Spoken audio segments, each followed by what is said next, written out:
Aux questions de savoir quelles sont les structures chargées de la défense des droits des populations ou les procédures à suivre en cas de violation de leurs droits, les Ivoiriens répondent. Je ne sais pas. Une fois on dit de prendre avocat, mais comme je vois que le droit là, ça ne peut pas être grand chose, je ne peux pas me permettre de prendre un avocat, donc je suis resté sur moi-même. On ne sait pas à qui s'adresser. On a tendance à s'adresser à la police, mais est-ce que c'est la bonne voie? Comme ces Ivoiriens, nombreux sont ceux qui ignorent les procédures judiciaires quand l'on porte atteinte à leurs droits.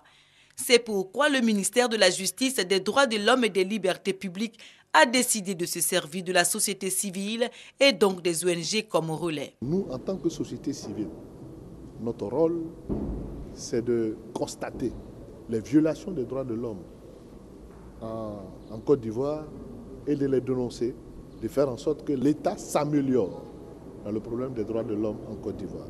Nous disons que beaucoup de choses ont été faites, mais beaucoup de choses restent à faire. Mettre à contribution les ONG n'est pas pour le ministère de la Justice un moyen de les amadouer ni d'orienter leur appréciation des faits. Le gouvernement est conscient que les avis des ONG comptent et il ne peut travailler à l'amélioration des droits de l'homme en Côte d'Ivoire sans leur appui. À la présentation de la convention de partenariat aux ONG, Tapé Mambo, président de l'Union des ONG de Côte d'Ivoire, a annoncé la tenue dès la fin du mois de juin d'une série de formations des ONG. Pour ce faire, 8 points focaux ont été retenus, dont 2 à Abidjan et périphérie et 6 à l'intérieur du pays.